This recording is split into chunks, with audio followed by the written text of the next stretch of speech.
Honestly, one great time to talk to your kids is in the car, when they're in the passenger seat, because you're not staring at them because it's not safe. Yes. And that decreases some of their intensity.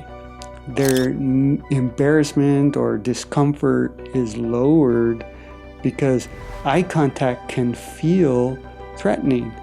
And Americans tend to make a lot more eye contact. And that feels like something you do out of respect. Mm-hmm. But other cultures, that's really offensive, right? So one tip with teenagers is don't look at them. Teenagers actually need more intense emotions. And part of that is because their brain doesn't produce the same amount of dopamine.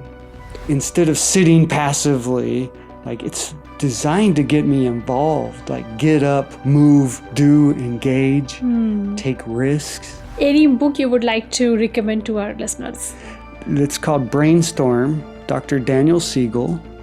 So Dr. Siegel is really great. He teaches in a very relatable way. Namaste. Welcome to Safarnama with Shilpi. Today we are honored to have Brant, who is the director of Thrive Family Counseling in Sugar Land, Texas. He is a licensed marriage and family therapist with over 21 years of experience. He believes that healing is a deeply personal journey, tailoring his approach to each client's unique needs rather than applying a one-size-fits-all method. Brant specializes in anxiety, depression, trauma, addiction, and relationship challenges. His compassionate, collaborative, and holistic philosophy emphasizes the connection between mind, body, and spirit, creating a safe space for growth. As a parent of 6, he understands the complexities of family life and is passionate about helping individuals and families unlock their potential and move toward more fulfilling lives. Let's dive deep into today's topic with Brant. Welcome to Safarnama with Shilpi. Thank you so much for coming. Thank you so much for having me. It's a pleasure. Yeah. Brant, before we dive deep into the topics, we would just like to know more about you. Can you please introduce yourself? Well, I have 6 children. The oldest is 20 and the youngest is 2. Wow. So we keep busy with that. Fortunately, my wife is full-time able to help with that. I have been a marriage and family therapist now for almost 25 years. Amazing. Yeah, and I've been working here in Sugar Land for the past 6 years. Wow. Prior to that, I was in Utah, and I worked in a therapeutic boarding school and wilderness programs. So that meant kids were actually living out camping, basically, for the whole time they were there, as much as 6 months at a time. And both of those settings, it was all about teenagers. So I really got a lot of focus and energy in working with teens through that time, and that was my specialty. And since I'm moving back here, I've been working a lot more with adults as well, more marriage work also. So now I have a nice blend. I still work with teenagers, love working with teenagers. It's such a special time in life. And it's a time where I love it because when you can intervene with a teenager, it makes a difference for a lifetime, right? I think I'm meeting the first person who is saying talking to teenagers is really easy. Because as far as I know, that's a difficult stage. Because lots of changes are happening. Yeah, there's so much going on. Yes. But that's part of what's exciting about it. Yes. So the teenage brain is just geared towards growth. Most people don't realize, but we grow more during our teenage years than at any other point of our lives other than during our first 2 years. And so the teenage years are so powerful and they shape our trajectory in very beneficial and hopeful ways not just the challenging ones we tend to hear on, right? All of the negativity gets most of the focus. So as today we are discussing about teenage brain and their effect on their mental health and the effect of their mental health. So before diving deep into this whole topic, let's just break it down a little bit. What is brain? So one of the things that I think we want to look at is child brain, teenage brain, adult brain, because there's kind of three primary stages. In the child brain, we have all of these neurons, and their neuron density, we have the most neurons as kids. And so they're all sitting there waiting for a job to do, right? And so as we start maybe learning a language, for example, right? Like we learn a language pretty easily in the first 5 years of our life. After that, we have to work so much harder because in those first 5 years, that's when the brain's geared to really just take that language in very naturally and intuitively. After that, then we're like studying and training much more cognitively or intentionally. So it's a lot more work because there's that stage of brain development in the first 5 years. And that is so key. So we then look, and when we're moving towards teenage years, the difference is we're starting to prune, which means I'm going in and I'm removing neurons. So I'm actually reducing the amount of neurons I have in my brain through my teenage years.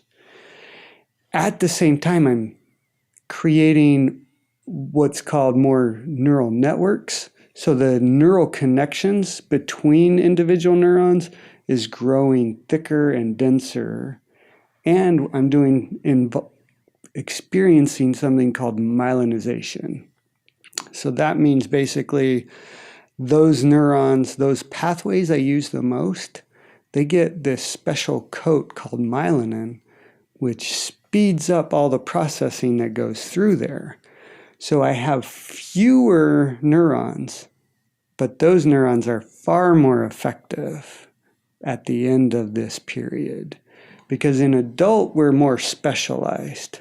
So like, I was talking with your husband, he's specialized in engineering, right? Yeah. So that part of his brain, the science, the math, the calculations, all those things, like that's the part that he's really been able to develop, and is that specialization there is very different than my specialization, right? And so if I'm trying to do the work he's doing, it's clunky, it's slow.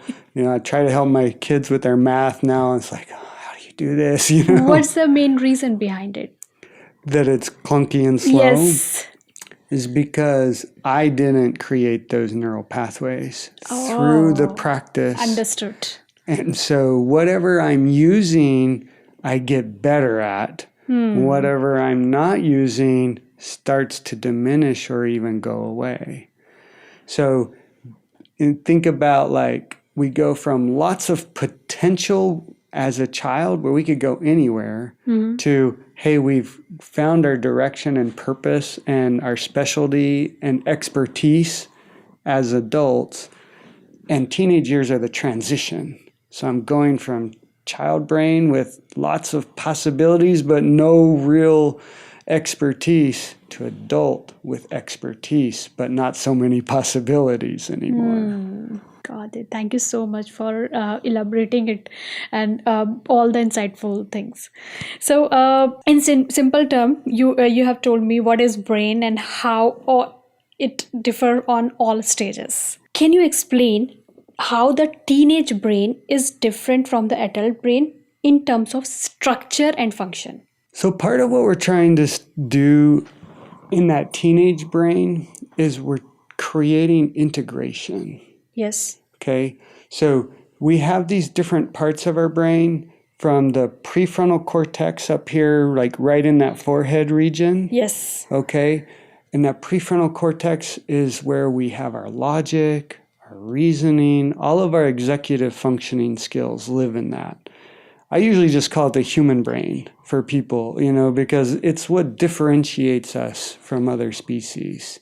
It also means it was the last part developed. So evolutionary wise, that's the latest. And that also means that it has the least priority. So we also have back here, right? Like if you put your hand on the back of your head there, that's your reptile brain or your limbic system. And that's your most primitive part of your brain. So more think of reptiles. That's why it is very sensitive. So think reptile back here. So reptile brain and then human brain in the front. And then in the middle, you have sort of mammal brain capacity. That reptile brain, it really is focused on survival. Yeah. So when it gets triggered by threats primarily. So if I am experiencing a threat, it hijacks my human brain. So instead of the human brain running the show, the reptile brain's running the show. And the reptile brain pretty much has 3 solutions to every problem: fight, flight, or freeze. And so what we see in that teenage brain is that this prefrontal cortex region is starting to gain a lot more control and power. But it takes till we're 25 years old to really finish developing. Okay. So you think about what that means for our teenagers, right? They have all this passion and drive, but less ability to control and manage and direct that passion and drive. And so as adults, we're able to put on the brakes a lot better, slow down, don't go there, don't react so much. So till what, sorry to interrupt you, out of curiosity, till what age it starts developing this part? Well, it's developing throughout. Okay? But really when we are just at the beginning of adolescence, one of the things that starts to happen is we're able to develop abstract reasoning. Usually this happens around 10 years of age. It happens around 10 years of age. Okay. That we start developing abstract reasoning. So that means my ability to think about what I'm thinking about. Or in other words, to see inside of myself. Okay, so I have an 8-year-old, so I have to see. I can wait for more why answers now. Because right now he's on the phase, why it happened? Why, mom? Why is this happening? So now he's not at that age, or his mind, as you said, that this structure will start developing at the age of 10. Yeah, the abstract reasoning especially, which allows him to move from concrete, like the things that he can see, hear, and touch, to these abstract ideas. Thinking about thinking. Imagining the things that aren't really able to be there. Now, don't take that kids don't have imagination, right? Because they're super good at imagination. Yeah, they can imagine anything. This is one of the great things about them, right? Yes, of course. They have their own fantasy land. That's right. And it's very rich. And they sometimes don't even distinguish real well, right? But as they're moving towards that abstract reasoning, they start to be able to kind of see themselves, almost like the fly on the wall. You've heard that analogy. So they can be the fly on the wall in their own life, where I can kind of see myself from outside of myself. And that's one of the big tasks of the teenage brain, is to create insight. Now, by insight, I mean sight within. Can I see inside myself? And we're doing that on a variety of levels. One is, can I see inside to notice my own emotions? Hey, this is what I'm feeling, and it's connecting with this, or it's connecting with that. Another thing is that, can I see my own emotions? As I'm able to see my emotions, then I start to be able to understand myself better and what's going on. And we actually have lots of emotions at once, not one. There's often even conflicting emotions. We will definitely talk about the emotions. But before that, we covered this part. I want to just go on the limbic system. Yeah. So I want to understand it if we go a layer deeper, could you please give me an example how the development of the limbic system, which is involved in emotions, might lead to more intense emotional experience for teenagers? Yeah, so teenagers actually need more intense emotions. And part of that is because their brain doesn't produce the same amount of dopamine. And so when dopamine is responsible for really important functions like motivation and drive, and also it's our reward system. And so the teenage brain has a lower baseline of dopamine than we do as adults or as children. And part of what that's trying to do is to create drive. So I need to do things in order to elevate my dopamine levels. So instead of sitting passively, like it's designed to get me involved, like get up, move, do, engage, take risks. But also as I'm doing that, because I go from low to high, right? So I might have more intense reactions or releases of dopamine while I have a lower baseline. So a low baseline is kind of like you just feel less energized and you have less motivation, but you also might be more irritable and frustrated and reactive to things. And then you get this dopamine surge and like, wow, and you see the kids and they're wired. Yeah. My 18-year-old just had her 18th birthday today, right before I came over here. And I'm watching all these teenagers and they're just like going crazy with each Happiest other, right? birthday to him. Thank you. It's actually her. Oh, sorry. Yeah, no worries. And so you can just see that, right? Like they're really high during the party. So it will be easy for you to understand about her, or you have beautiful 6 children. Yeah. So it will be easy for you to understand their feelings, their emotions, or being a parent, it is still hard. It's always hard. It because is? when we're parents, it's personal, right? So you see your child and they're hurting. They're sad, they're stressed, they're overwhelmed. And it is true that in this stage, like, because those emotions are tense, well, with they're angry, they still don't want to talk to you, right? Yes. Yes. They're Yes. still not responsive to you. They still feel hurt and frustrated, and they'll lash out and they'll push you away. Yeah. And so some of that, as parents, it's like our job to create safety within. So that. as you talk about that, they don't talk sometime. Yeah, So communication with teenagers can be challenging. absolutely. Yeah, especially when they seem withdrawn. Mm-hmm.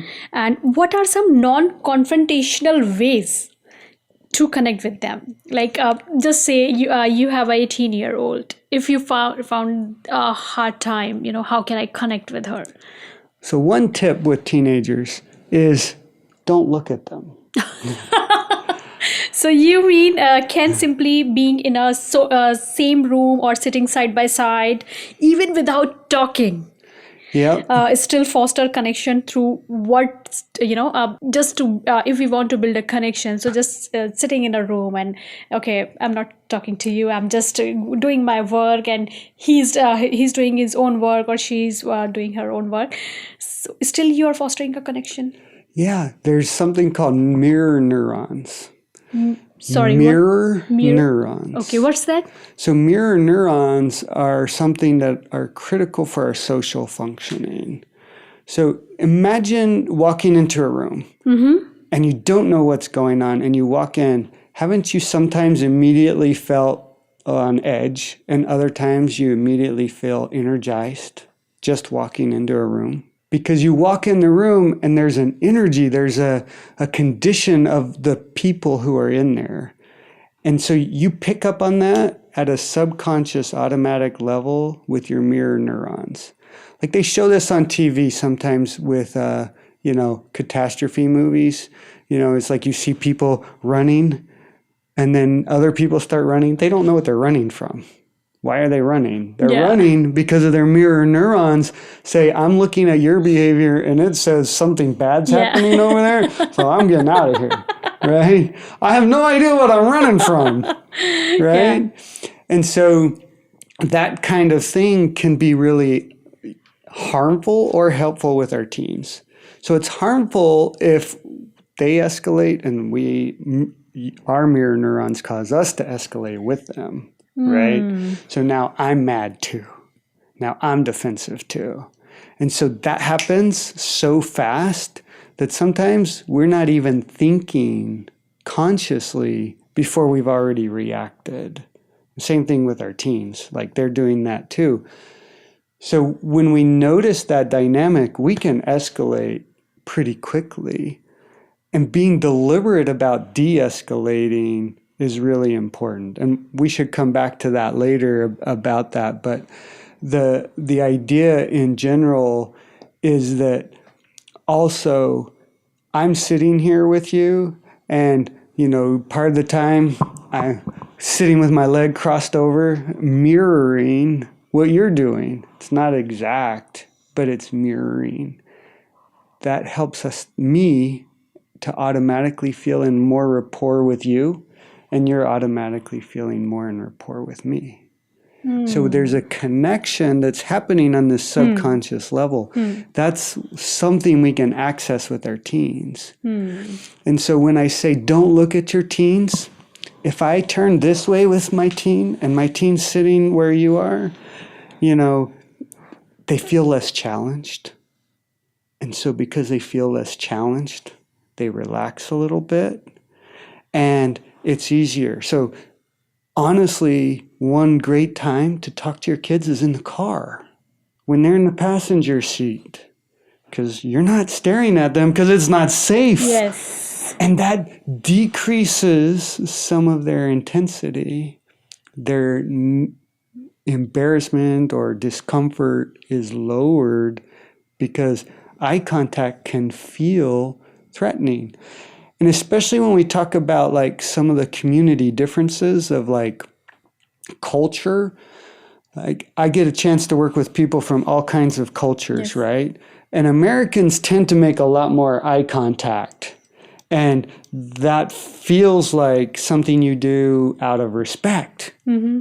But other cultures, that's really offensive, right? If I'm making direct eye contact with people from some cultures, especially an authority figure, it's a way of challenging them. It's a way of like saying, hey, I'm above you.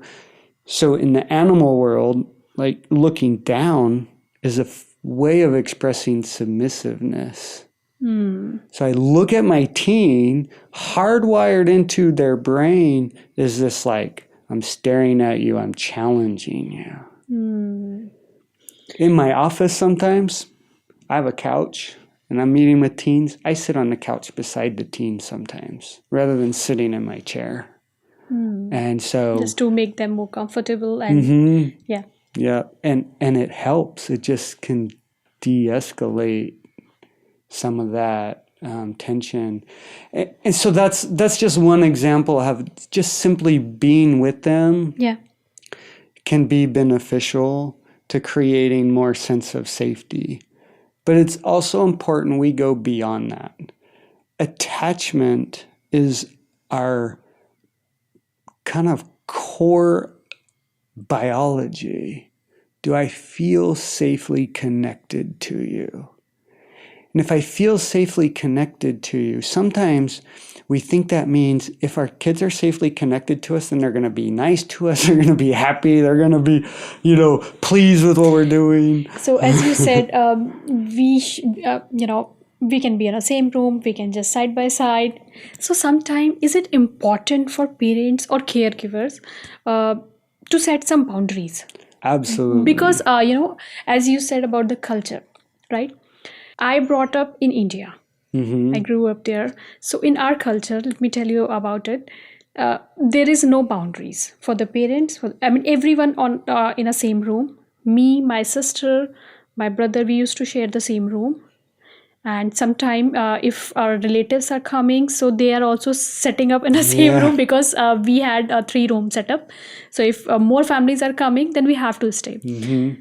So there was no culture thing like we have to share everything. Here what I am seeing, like my children are growing up here, I'm seeing all kids also, they have their separate rooms. We are also providing our kids to their separate room. One of my friend, her daughter is a teenager. When I go, whenever I go to their place, they always put a paper on their door Door. that that's my room, please knock before you come. Mm-hmm. So there is a boundary for everyone. So do you Yeah. think only because of this thing, loneliness, I mean, you are creating a path for loneliness also? Or I don't know, I mean, this is my Yeah. perspective. I just want your views about it. That setting the boundaries are, of course, there is both benefits, positive also, negative also. But sometime, maybe because I am doing the mental health podcast since long, so that's my eighth mental health podcast. So what I am learning, that loneliness is a biggest point for the mental health, biggest reason for the mental health. So or setting up the boundaries are also I think we are creating the wars, because in our time, when I was growing up, I didn't hear about the mental health thing. Yeah. Maybe I was not aware, but we didn't hear about all this. But right now the cases are highly increasing, even in South Asian communities. I'm hearing lots of cases. Well, and we do know that the cases, the frequency of mental health issues, Yes, particularly anxiety and depression, suicide cases. yeah, they're easily doubled from where they were, when I was a kid, Yeah. and so there's so many factors about Yeah, let's that. break it down everything. I Yeah. I just form a long question. I'm sorry. Yeah. So let's talk about the boundaries, Yes, since please. you Yes, please. started with that. Now there's two kinds of boundaries that you can touch on. One is like allowing your child to set boundaries. That's kind of what you described with the child having the paper on the door, Yes. please knock. Yes. So, if we understand one of the tasks of teenagers is to create a sense of me separate from my family. So, when we're kids, very open. As we're teenagers, we're starting to separate. I'm different than my family. I'm not just only identity as who I am in my family. And so that means I need to be able to have some ways of separating from my family. And some autonomy and some control over that is really helpful. So we want our kids to have healthy forms of autonomy and control. So slamming the door, I hate you, leave me alone, not particularly healthy, right? But it's also a terrible idea to follow that child into their room when they're slamming the door and yelling, because they're in their reptile brain. The reptile brain is irrational. It's just trying to survive. So you can't go in and have any kind of productive conversation with that hijacked child. So I need to give a space when my child's hijacked like that, unless they're doing something that's hurtful. Like if they're trying to grab the car keys and drive off angry, that's not a good thing. I probably need to intervene so they're not driving off angry, because they could hurt someone or themselves, right? But if they're just going and being alone in their room, I'm probably going to let them go and be alone in their room, because pursuing them is going to escalate things, and it costs something in the relationship. Now, what I want to teach the child to do is to ask for the space. So putting the note on the door, please knock, is an excellent form of creating boundaries, autonomy, and control in a respectful, positive way. So we want to help our child know how they can create boundaries with us that are appropriate, that are respectful of each other, right? And appropriate and respect go hand in hand. So if I'm being disrespectful, I'm probably being inappropriate. And if I'm being respectful, I'm probably being appropriate. And sometimes there's these ideas of like, teens just don't respect their parents and they're not supposed to. I disagree with that completely. Teens will disrespect their parents because they get overwhelmed, they get overloaded by the emotion, their brains get hijacked, and they're just stuck. But we don't want to give them permission that like that's normal, that that's the expectation. So then you have a process of like reconciliation or repair, right? Any relationship will get damaged by disrespectful or hurtful things that happen. And so there has to be a mechanism. Dr. John Gottman, by the way, he calls them regrettable incidents. There has to be a mechanism for reconnecting after a regrettable incident. One of the best tools for that is just simply apologizing. And as parents, sometimes we feel like, but it's not my fault, right? But often we're also more capable of apologizing, and then, which is a way of reaching back across the divide. And I don't apologize by saying, you know what, I'm sorry that you didn't like that, right? You know, because that's not really a very good apology. I'm actually like jabbing you a little bit while I'm apologizing. Yeah. A good apology is one where I'm really just owning things myself. You know, like, I'm sorry I hurt you. I know you're dealing with a lot and this is hard. Or also a key message is, you're a good kid. Look, I just want you to know, I know you're a good kid. Because our kids are struggling to believe that about themselves.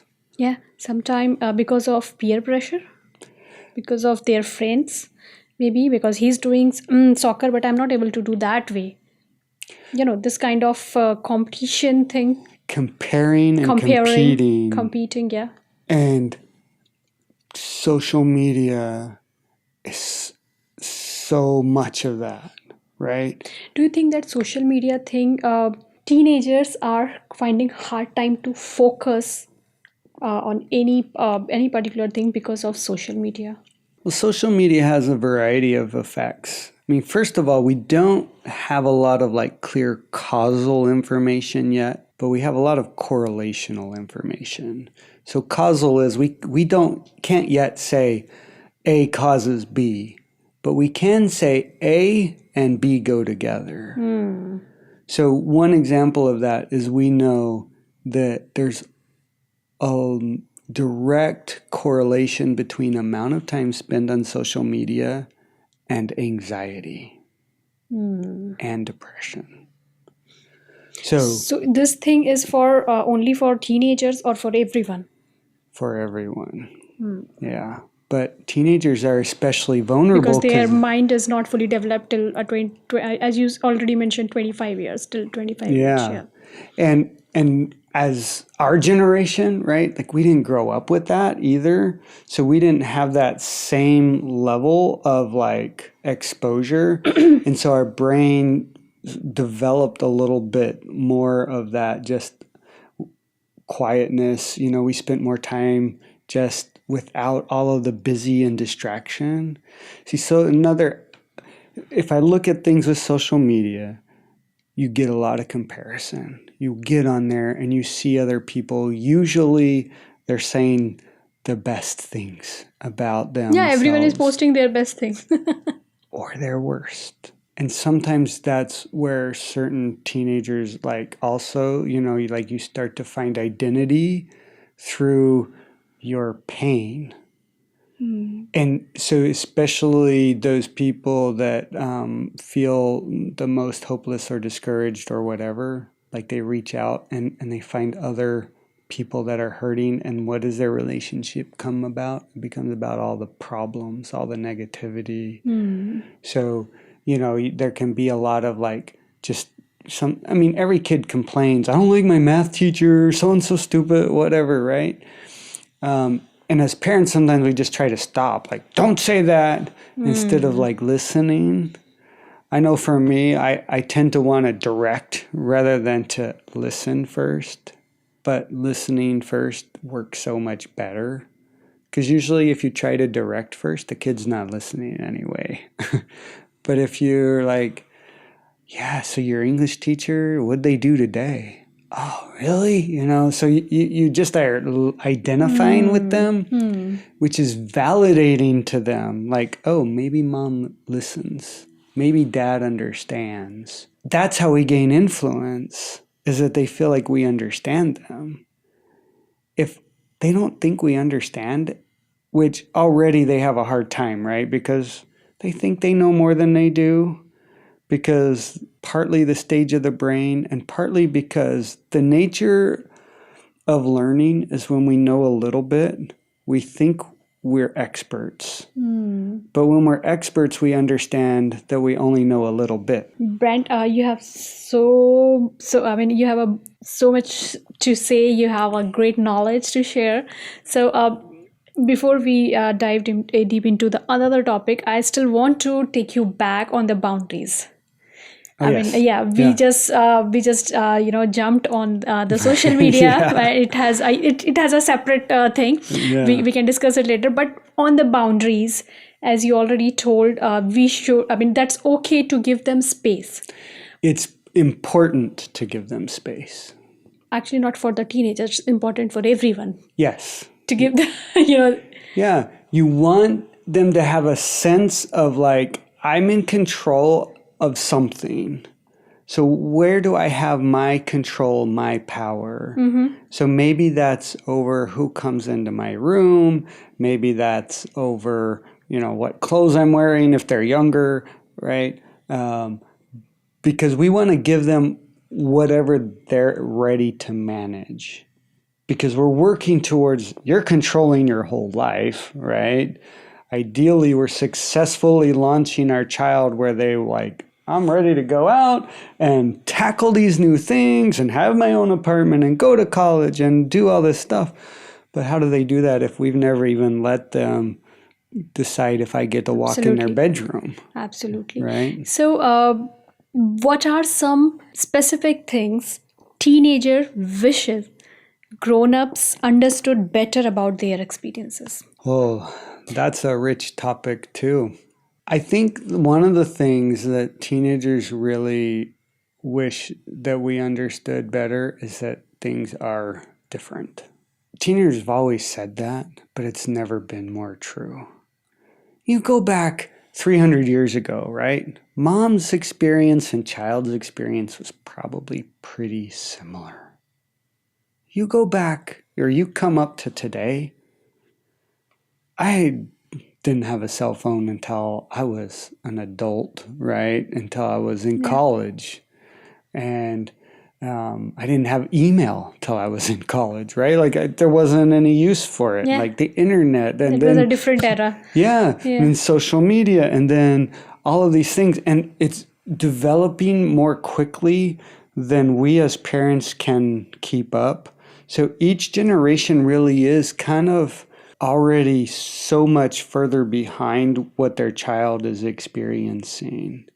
And our kids wish that we recognize, like, I really, as a dad, don't know what it's like for them now. So trying to be more curious about that and in some ways trying to let the child teach us, like, so what is it like, right? You are telling me I don't understand. Well, can you help me understand? Because I don't, right? Instead of like arguing about that, we can give that one to the kid. Like, yeah, there's been so many things that are different. Teach me about it. I think kids also wish that we understood that they're feeling a lot of pressure. Performance anxiety, pressure to achieve at a high level. Like there's so many ways that that's gotten more difficult. I mean, I just look at like sports. So when I was a kid, played Little League Baseball, you played maybe you were on the all-star team and that was an extra, 6 weeks or something. But pretty much you just had your little league season and then you didn't play any organized baseball until the following year. Now there's spring ball and there's fall ball and there's the traveling teams and then there's the private coaches, and you never get a break. And if you want a chance to like really be able to do well, both kids and parents in reality feel this pressure to provide all of these opportunities.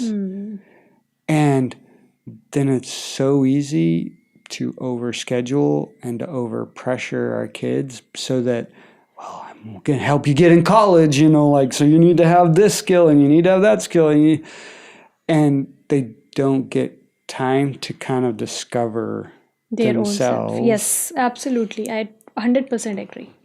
And at the same time, there's this pressure or this tendency that you can get lost in your electronic world. And so, how do we help our kids have unstructured time that isn't now just about what they're doing online? Because that's also hard.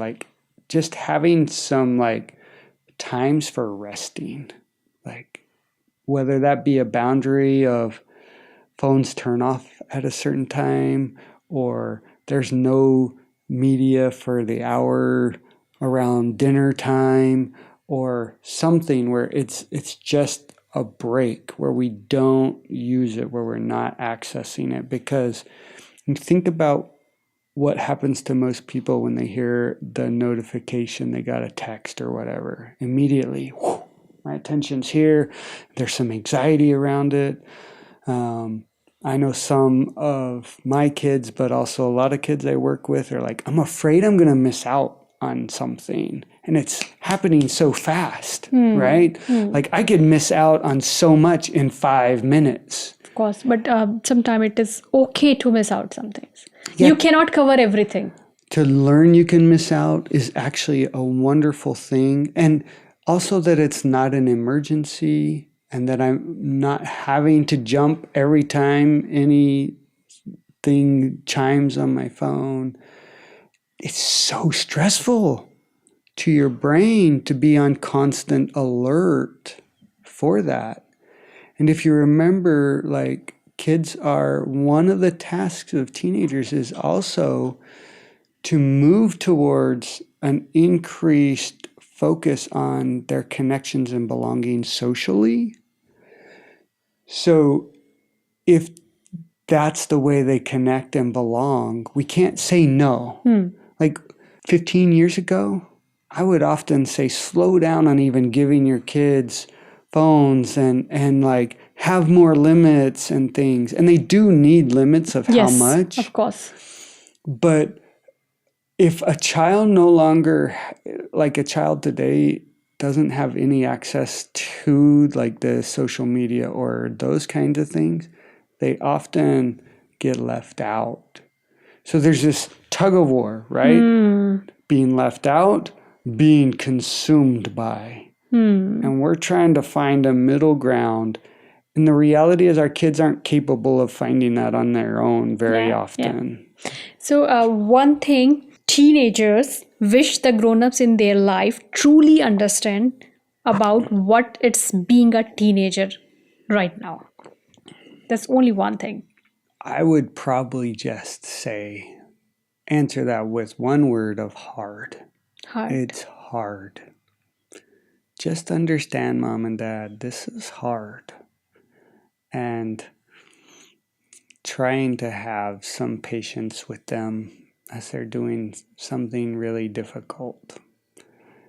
And that, again, understand it's hard, but don't just let me go, right? And do whatever I want, right? I need Mom and Dad to help set some of those boundaries and direction because I can't set it myself, right?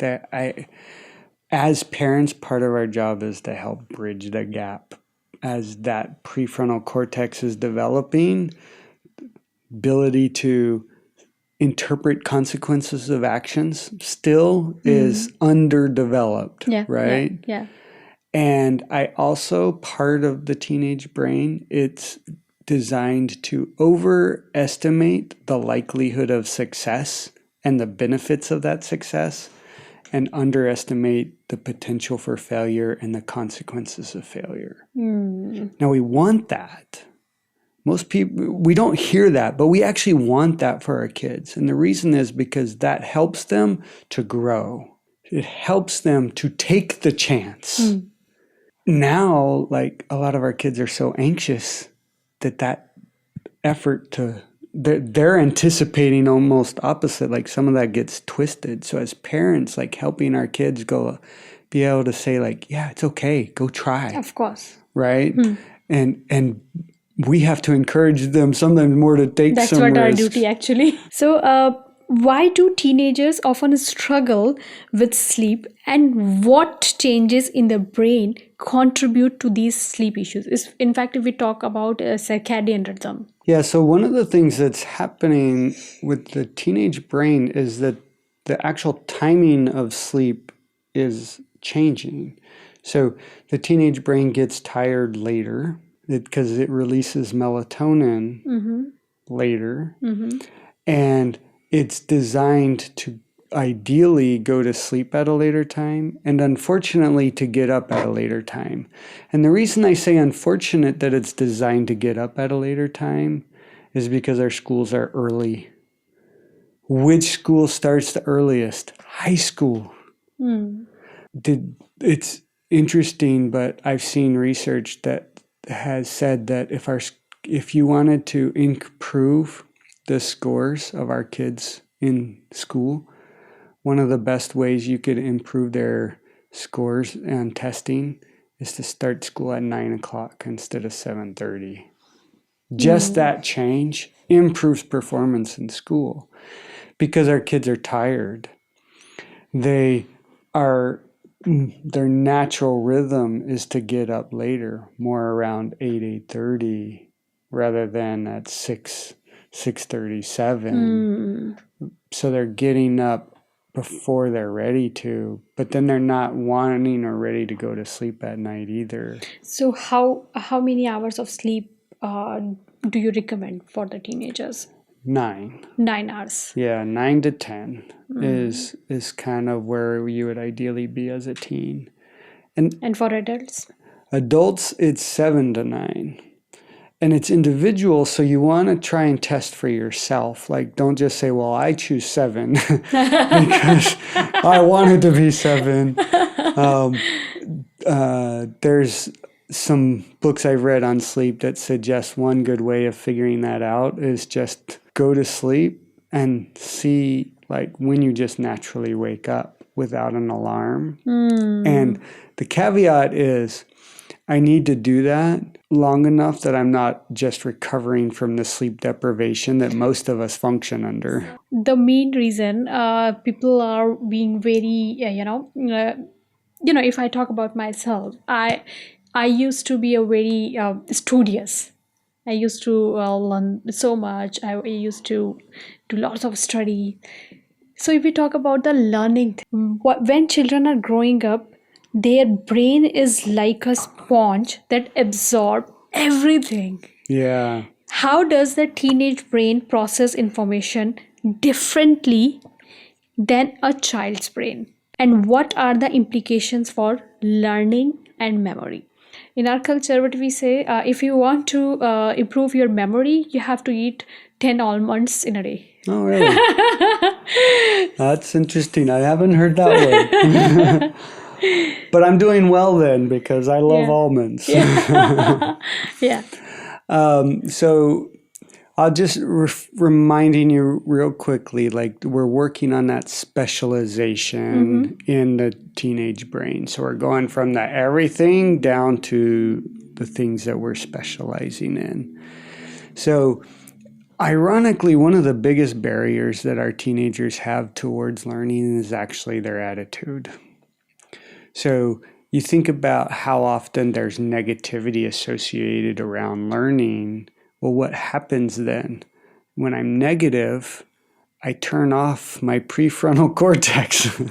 Okay. Okay. So if we look, there's actually levels. So my prefrontal cortex, right? My brain has two hemispheres, left and right. Yes. And I learn best when they're connected. When I start to get negative or just frustrated or irritable or things, the cross connections, it's called the corpus callosum, that part of my brain shuts off. The bridge shuts down. So now I'm stuck with my left hemisphere or my right hemisphere. I did that opposite, left or right. But in my left hemisphere, that's where I have my logic. That's where I have my reasoning, those kinds of things. Yeah. But my right hemisphere is where I have my memory. So I'm trying to learn, and I'm not, my logic and reasoning aren't integrated with my memory. So those two systems aren't communicating well. So just shifting my attitude about the information helps my brain to come back online in a more positive way.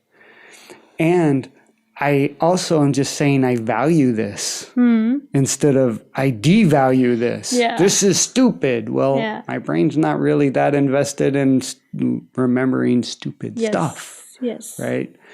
So it also reduces drive and energy and motivation to use those negative labels. Now, in terms of just like a practical technique, one practical technique you can use is just being able to have exposure, space exposure.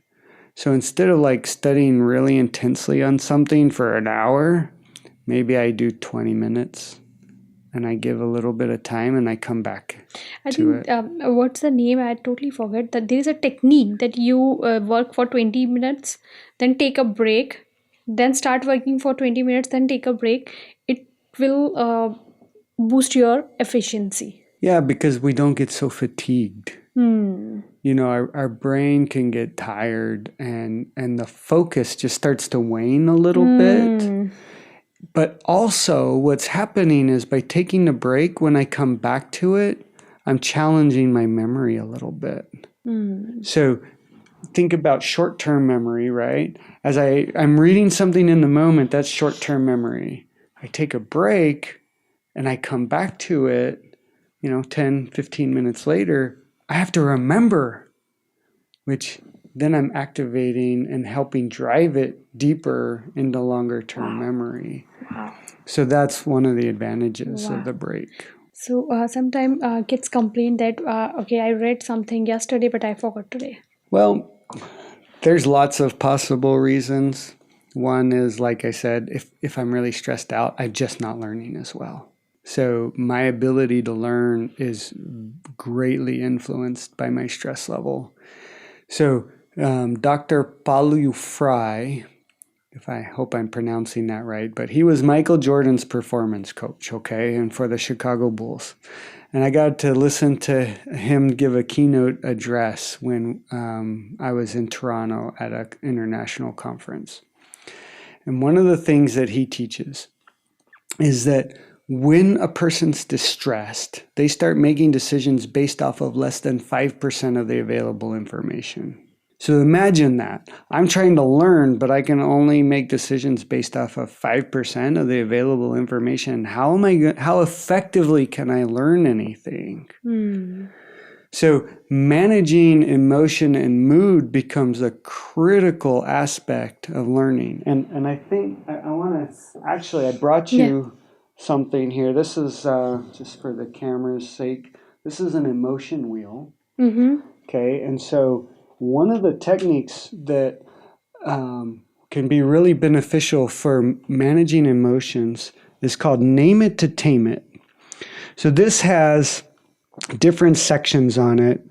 And just for your audience, there's an inner ring and an outer ring.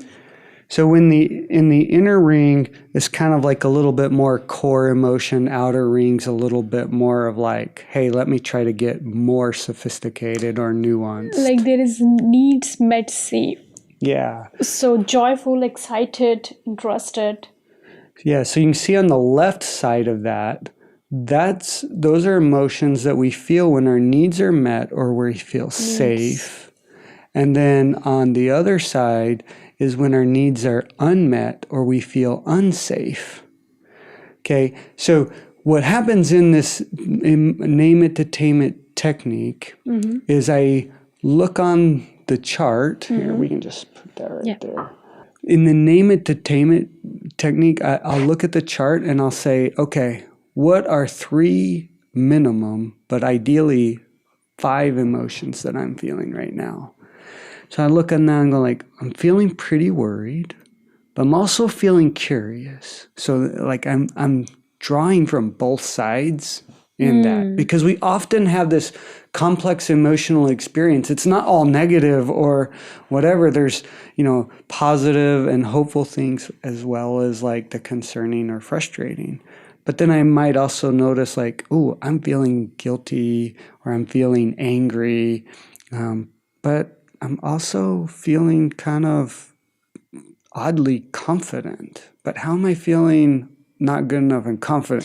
So how you identify their feelings when, like, let's say I'm a teenager and I come at your clinic. Okay, so what kind of how would you identify? Do you have a parameter that you identify, or with my gestures, with my emotions? What the first thing comes in your mind? Well, first thing I like to do is just ask the teenager, what do you think you're feeling? Okay. Because I'm trying to help them improve their insight, ability to look inward. And by them identifying it and naming it, it's more powerful. I tame the emotion by naming it, expressing it out loud, sharing it with somebody. All of those things help to tame the emotion. It has less power or control. And so what I do is I actually give these charts to my clients. Okay. And I ask them to put it up somewhere and practice. Like, hey, can you look at this? Can you just randomly through the day name this? Or maybe with your parents, like at dinner time, can we sit down and just like, hey, name something that we're feeling? Or sometimes for fun, I'll do like, okay, throw a penny at this. I'll toss a penny on here. Yeah. Wherever it lands, okay, name the last time you remember feeling that emotion. So that creates this emotional connection or attunement. And emotional intelligence is actually the most powerful tool that any of us have in impacting our success. Again, Dr. Fry talks about that. He says that a person's success, their IQ only predicts 8 to 16% of a person's success. Their skills only predict 8 to 16% of their success. So in other words, 68 to 84% of our success is our emotional intelligence. And the foundational skill of emotional intelligence is being able to accurately name your emotions as they happen. Everything else is built off of that. So that's why I created this chart. And if, I wanted your listeners to have access to it. So I actually partnered with an Etsy store who agreed to make this available on the store for your clients or for your listeners. And I even got them to give a promotional code that they can use for anything on the store. Wow, thank you so much. You're welcome. Do you want me to just give you that information at the end? Of course. Yeah, okay. Please. The last question of today's podcast. What can teenagers do to keep their brain healthy? And what activities or habits are particularly beneficial during teenage years? Because what I used to listen when, I used to go to the library when I was in my teens. So what you perceive, what you see, the things around that goes a long way. So one of the things that we tend to underestimate many times is physical activity. So physical activity is one thing. It should be outdoor or indoor. The location is less important than the intensity. Okay.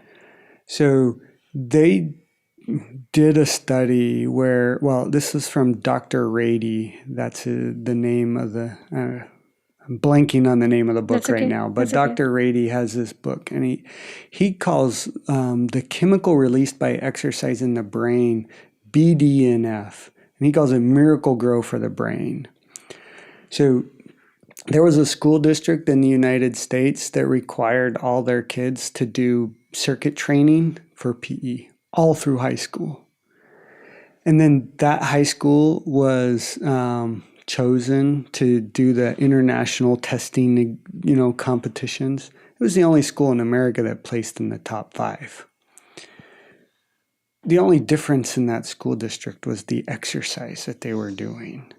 So exercise, it primes the brain to learn. It reduces stress, which, as we already talked about, stress impedes learning. It improves our health, so we're better able to handle sickness or other kinds of stressors on our body because we're just in better shape. We feel better about ourselves. So it helps in so many areas, right? It improves cognitive functioning, physical functioning, emotional functioning. Like, what else is so directly going to impact all of that? Now, obviously, if we just look at the pillars of health, in addition to exercise, you have sleep and nutrition. Mm-hmm. Okay. So for the nutrition, we should focus on omega-3 or proteins, or it should be a balanced diet? Yes. Diet is so difficult these days, right? Yes. Because we have a million different ideas being prescribed to us. But I'll tell you, I've been working with a functional medicine doctor for the last year. Mm-hmm. Lost roughly 30 pounds. And I don't do it by restricting the amount of what I eat. I change the type of what I eat. And mostly it's reducing carbs and refined foods. So by increasing protein and reducing carbs and refined foods, I feel better. I've lost weight. It's helped my energy. We still need, like all of the benefits of vegetables and all that kind of stuff, right? We need the balanced nutrition. Of course. But if you were to do one thing and just reduce sugar intake and refined carbs, which is basically still sugar as far as the body's concerned, and increase protein, I think that would go a long way for most of our kids to be able to find balance. And, like for us, we just get protein shakes at Costco. You can grab them on the way out for breakfast and you get 20 grams to start your day or whatever. Yeah. Like everyone something tries to find an easy way. Yeah. I mean, like that just is something that doesn't take a lot of time or effort or energy. Yes. Are there better forms of protein? Maybe, but I'm not the expert in that, so I don't want to speak to it.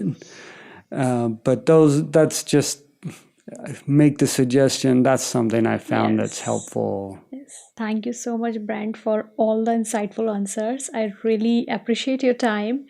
But just last thing, I know I already asked the last question, but any book you would like to recommend to our listeners? Yeah, actually, I brought a book here that's called Brainstorm, Dr. Daniel Siegel. So Dr. Siegel is really great. He teaches in a very relatable way. And what I like about this book, I don't know if you can see, there's black and white sections. See there? Yeah. All the black sections, those are activities or functions or exercises to do. So it's not just here's what's happening. It's a here's what to do to strengthen, improve, and help and build skill sets. So it's called The Power and Purpose of the Teenage Brain. If we have positive expectations and positive associations ourselves as parents with the teenage years, it helps the kids to have them too. If we're negative and biased against it and more reactive or whatever, our kids will be too, right? So just the being able to educate yourself in a way as a parent that can help you see the positives of the time, to have a more positive perspective and point of view. And this book is great. It can be read by the child, but it's excellent for the parent. And so For the teenage parent or for any stage? Particularly teenage. But that's the focus of this book, is for the teenage age group. So understanding and working with that age. Thank you, Brent. Final words of wisdom. Well, I will just maybe add one thought. When we understand how the brain's supposed to work, think about it almost like a river and it's flowing, right? You don't dam the river because that's not healthy, but we can guide the river. Our role isn't to create a dam or a block for our kids in their natural things that they're trying to do and learn and discover at this age, but it is to provide some guidance or some boundaries around it so it flows in a constructive rather than a destructive path. Nice. Thank you so much, Brent. Thank you for your time. Yeah, thank you.